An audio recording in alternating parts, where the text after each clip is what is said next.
the number one mindset that predicts success, backed by psychology. Now imagine two people. Both are equally talented, both face the same challenges and setbacks in life, but only one of them ends up wildly successful. Why? What's the difference? It's not IQ, it's not connections, it's not even discipline. Psychologists have discovered one mindset, just one, that can almost predict whether someone will succeed or not. It's called the locus of control.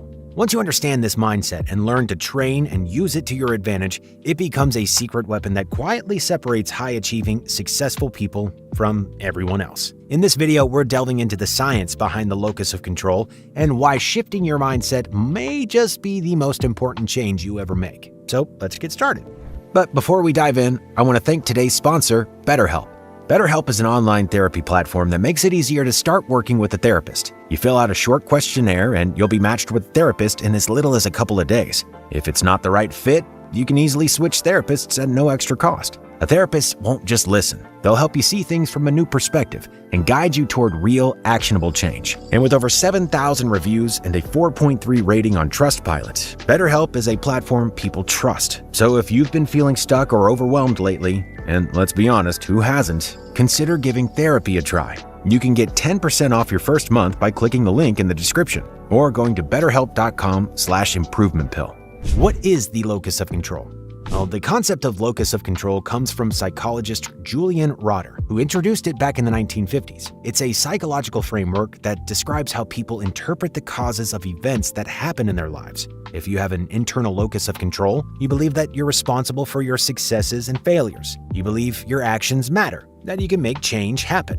If you have an external locus of control, you believe that external forces like luck, fate, circumstances, or even other people determine your outcomes. It's a subtle but very important difference. So let's say you fail an exam. If you have an internal locus of control, you might say, I didn't study enough, I need to manage my time better. If you have an external locus of control, you might say, this test was unfair, the teacher hates me. See the difference? One mindset leads to growth, and the other leads to blame and stagnation. The research, why it matters. Julian Rotter's original research showed that people with an internal locus of control performed better academically, were more motivated, and even had better health outcomes. But it actually did not stop there. In 1972, psychologists found that children with a stronger internal locus of control scored higher in school and were more persistent in the face of difficulty. How about at work? People with an internal locus of control have been shown to have higher job satisfaction, greater productivity, and are more likely to become leaders in their careers. One particularly interesting study published in the well-known Journal of Personality and Social Psychology followed people over 2 decades and found some pretty hard-hitting results. The people who developed a strong internal locus of control in their early years ended up with higher incomes, better health, and even stronger relationships later in life. But wait for it, here's where it gets even more interesting. Even health outcomes are tied to this mindset. In 2006, it was found that people with an internal locus of control, those people who believe their actions can change an outcome, they were less likely to suffer from poor mental health, such as depression, more likely to follow health recommendations, and even had stronger immune system responses. The success equation.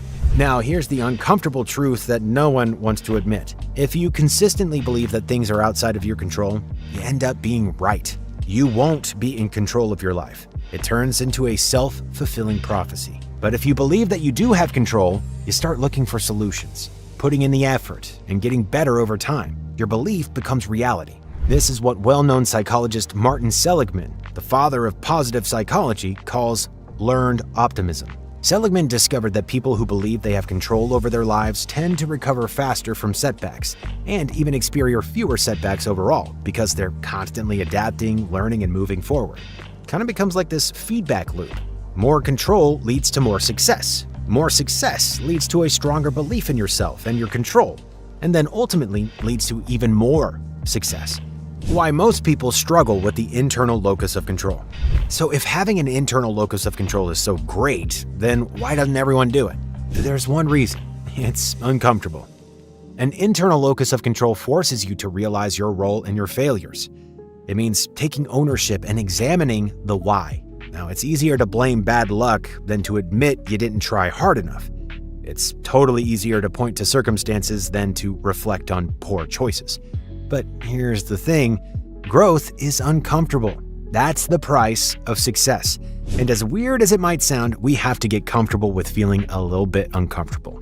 And when you start accepting responsibility, not in a shameful way that is, but in a more productive way, you just start unlocking areas of your life you didn't even know were under your control. So how do you switch your mindset, your locus of control, from external to internal?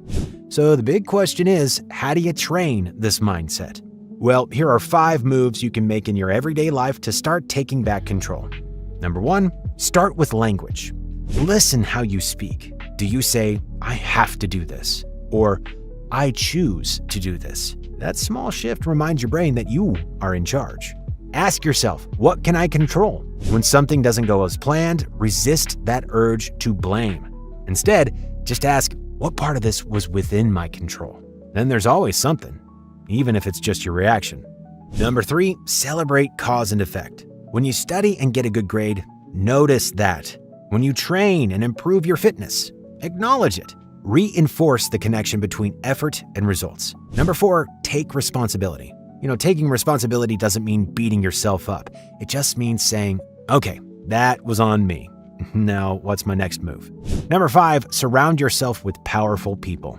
Your mindset is contagious. If your circle is full of people who blame absolutely everything on outside forces, you will start to do the same. But if you're around people who take initiative, you're more likely to feel similarly. Locus of control and competitive edge. Having this internal locus of control gives you a competitive edge. And why is that? Well, because most people don't have it. Most people are reactive, not proactive. They wait for things to happen. But you make things happen. The people who take responsibility are the ones who move the fastest, learn the quickest, bounce back stronger. They don't wait for permission, they give it to themselves, and that makes them unstoppable. Making the shift. So deciding to work on developing an internal locus of control is not just about success. It's all about freedom. When you stop waiting for the world to change and start changing yourself, you reclaim power. That mindset shift is the foundation of every breakthrough, every transformation, every comeback story you have ever heard. So here's a challenge for you. This week, when something does not go as planned, before blaming, stop and ask yourself one simple question. What part of this can I control? And then act on it. Do that enough times, and then one day you'll soon realize that you didn't just change your mindset. You changed your entire life. If you found this video helpful, don't forget to hit the like button and drop a comment below to join the conversation. Thanks so much for watching, and until next time, stay tuned.